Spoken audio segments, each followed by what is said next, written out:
Welcome back to 303 in Junior English, and we now turn to the great American poet Elizabeth Bishop. We're going to be looking at two of her poems, One Art and Filling Station. We'll start on page 1071, some introductory biographic information. Let's start with dates. Notice 1911 to 1979. Let's read a little bit about her. Northern Roots. The title of Elizabeth Bishop's first poetry, I'm reading on 1071. The title of Elizabeth Bishop's first poetry collection, North and South, reflects the range of both her poetic skill and her world travels. These travels began in Worcester, Massachusetts, where Bishop was born. After the death of her father and the mental collapse of her mother, Bishop was raised by her grandparents. She attended Vassar College, where she founded a literary journal and began a lifelong friendship with fellow poet Marianne Moore, a poet who we've already met. Southern Sojourns, another heading. After graduating from college, Bishop, who was independently wealthy, set out to see the world. She traveled first to France, where she spent a winter in Paris, and then south through the Mediterranean to North Africa. Her poetry from this period is filled with descriptions of sights from her travels, a subject to which she would return exquisitely throughout her career. In 1938, Bishop bought an old house in Key West, Florida, and remained there for several years before heading even further south. First, she visited Mexico, where she met the poet Pablo Neruda and learned Spanish. Then she settled in Brazil, where she lived for almost 20 years. So let's write that down. She's an international traveled woman living in Brazil for almost 20 years. After the devastating loss of a close friend, Bishop returned to the United States, where she spent the rest of her life. She taught at Harvard University from 1970 to 1977. Final heading, Poet of Persuasion. Poet of Precision. Bishop's poetry is celebrated for its precise, true-to-life images and for its polished and often witty language. Her belief that poetry should use the same sentence patterns as good prose gives her verse a conversational quality, though its subject matter is rarely personal. Instead, many of her poems focus on working-class settings such as factories and farms, or on universal human emotions such as grief and longing. Meticulous in the crafting of every line, Bishop wrote slowly and published sparingly. Nevertheless, winning the Pulitzer Prize in Poetry for North and South in 1956 and the National Book Awards in 1965 and 1970. By the end of her life, the brilliance of her work had been fully appreciated, and she was hailed as one of the major American poets of the century, the 20th century. Let's turn to 2B in rhetoric, literary analysis for just a moment on page 1070, and read together with me. While Elizabeth Bishop's poems are elegant and carefully crafted, they create the feeling of a conversation between poet and reader. Several literary elements produce this double effect. The first is Bishop's diction. It's a word I hope you have written down right now at 2B. Go ahead and write that down really quickly at 2B in your notes. Diction, or word choice. Okay, that's what diction means. For example, master and disaster are the rhyming words that cycle through the villanelle One Art. These are ordinary words, yet their repetition invites readers to see them in new ways. Bishop also draws readers in through her use of rhetorical devices, word patterns that create emphases and stir emotion. You want to make sure that term is written down, rhetorical devices. We have three that we're going to look at. Imperatives. These are mild commands inviting readers to do or feel certain things. For example, lose something every day. Exclamations. These are statements ending in an exclamation point, injecting an emotional intensity. For example, oh, but it is dirty! Exclamation point.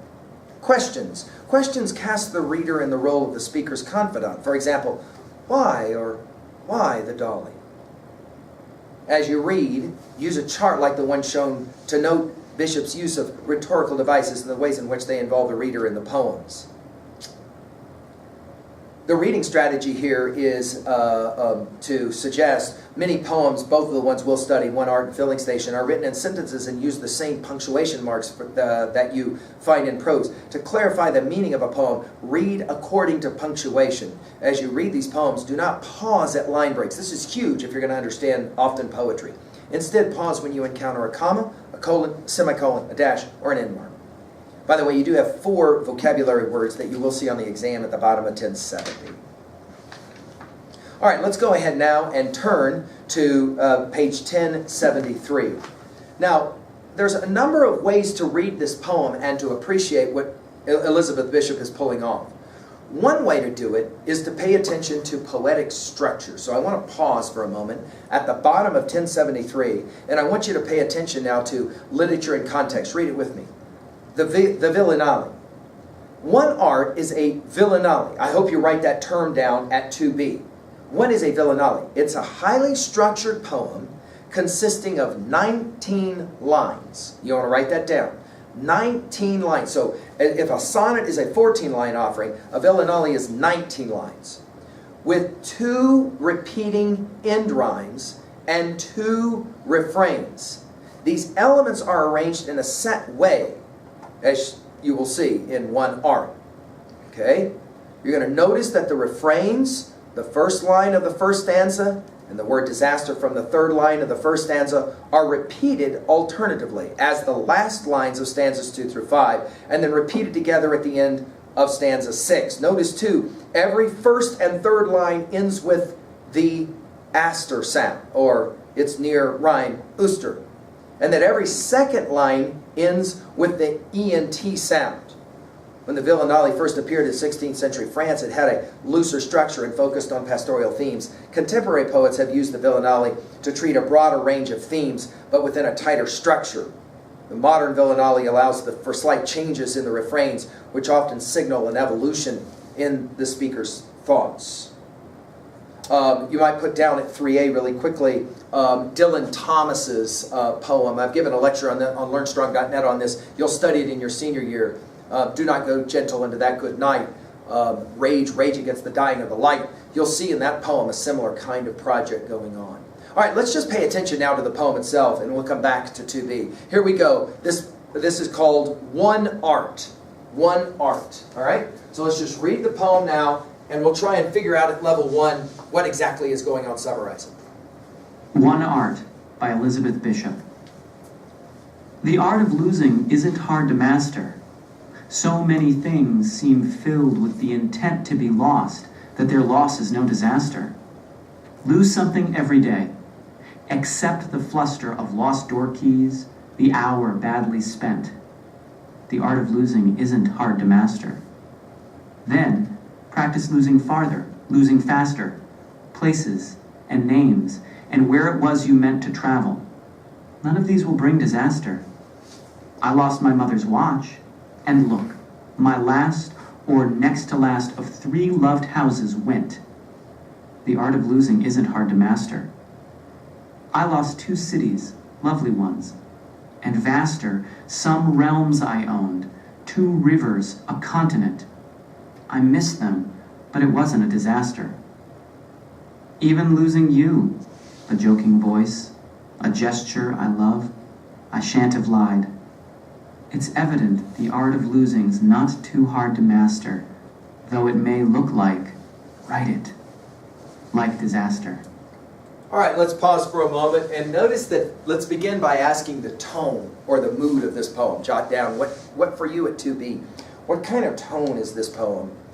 Right away, of course, we'll see it's kind of a playful, and yet it's going to be somewhat maybe a little bit sad and nostalgic by the end of the poem. The primary line, of course, is the art of losing. You now understand the title, One Art. The art of losing isn't hard to master. In other words, you should practice it. By the fourth line, we're going to be told, lose something every day. So many things seem filled with the intent to be lost that their loss is no disaster. And of course, again, because it's a villanelle, you'll come back to this thing about the disaster part, right? Accept the fluster. Accept losing things, of lost door keys, the hour badly spent. In other words, get used to losing things. So the summary at level 1 of this poem is quite simply what? Well, the most important art you'll ever learn is losing things. But let's now try to define what that means. Like, losing things in this poem means what? Some people have pointed out at 2A, a major message of this poem is, you have to learn to let go. You have to learn to let go. Why?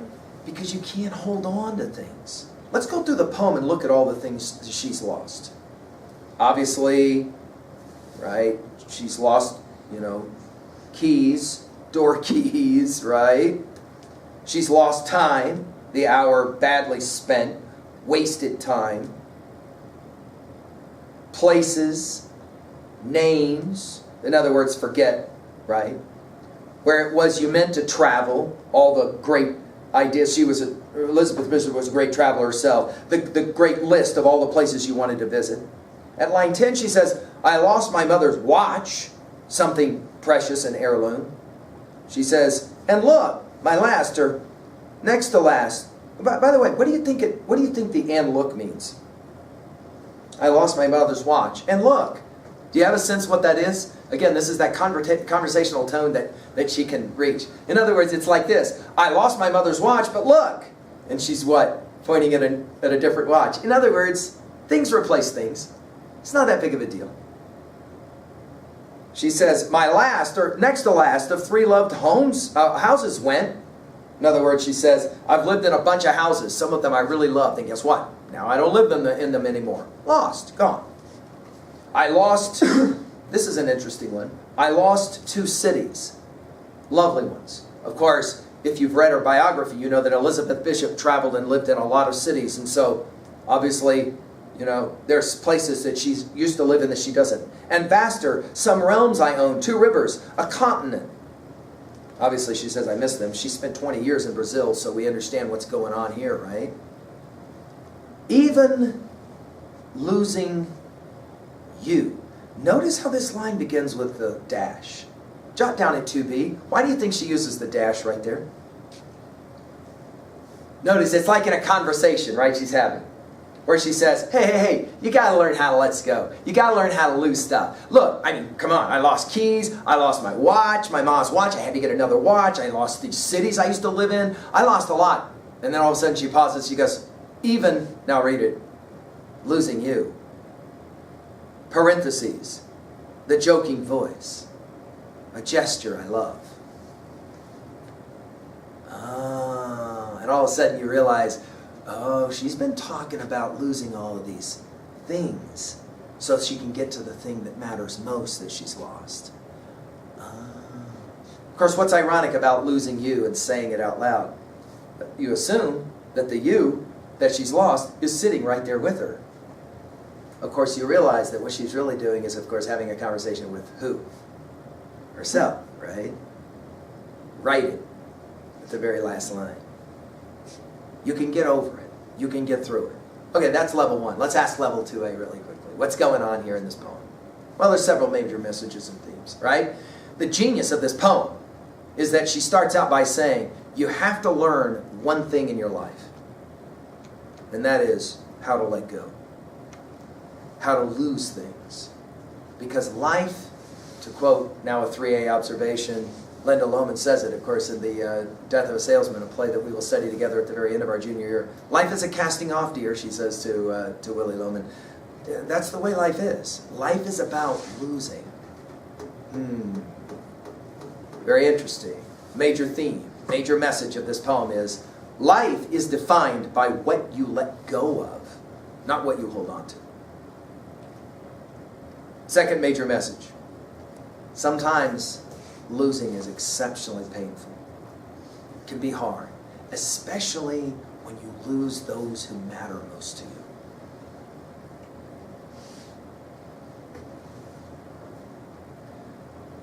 Number 3, a possible message theme here going down.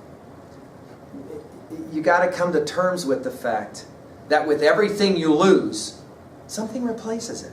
Her old mother's watch, but look, I got a new one, right? Life is about going on, going forward, and filling the things that are lost with new things. We will ask at 3b about your own experiences if you have found this to be the case. Is it the case that when you lose, for example, a very close friend and you think your heart will never be the same, and then you find a new friend, you find a new acquaintance, and you keep going?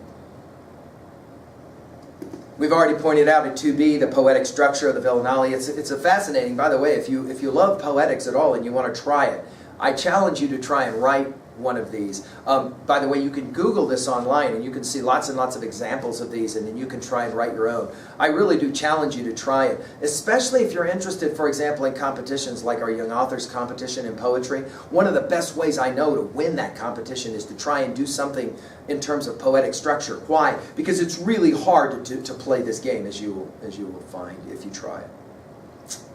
All right, let's go to 3A.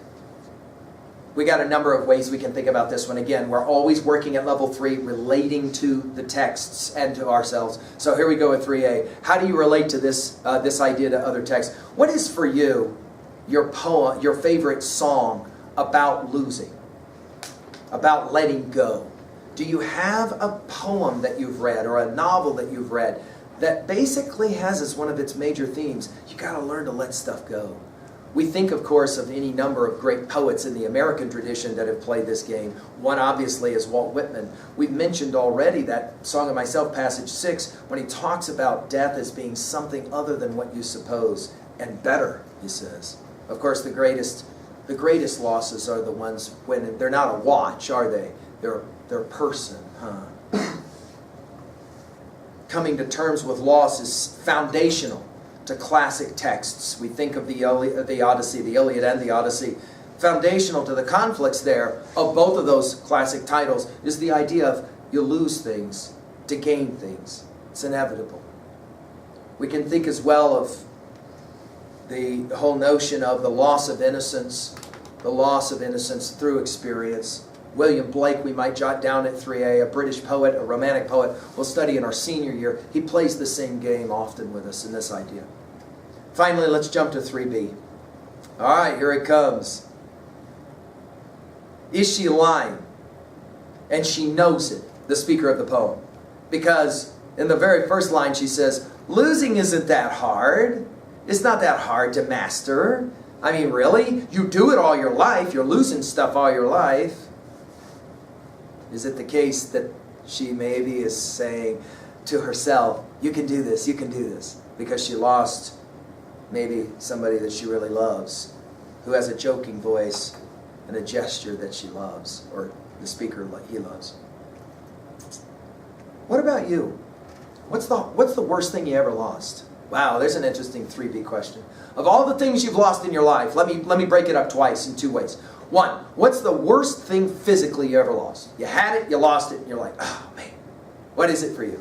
And you still, when you start thinking about it, you're like, I wish I still had that, and it's gone. Of course, the more provocative question is, what have you lost other than a possession? Have you lost a friendship? Have you lost a relation? And you wish you could have it back, and you can't have them back. They're gone. And how do you deal with that? Is it in fact a necessary part of living to learn how to let go so that at the moment of your death you can let go? Another way to ask this is, in what ways, this will sound strange when I ask it, but write it down and see if you can play the game. In what way are you a loser? In what way are you a loser? Some of you will say, man, I cannot keep anything. I lose everything. That's one way to think about it. Another way is, how good are you at letting go? That's what we mean by loser here. Jumping back to 3A, you'll remember Emily Dickinson's classic, success is counted sweetest by those who ne'er succeed. To comprehend a nectar requires sorest need. She says it, the only people who really understand winning are losers. That's why losing is such a vital part. Well, there you go. An introduction to one art. Thank you.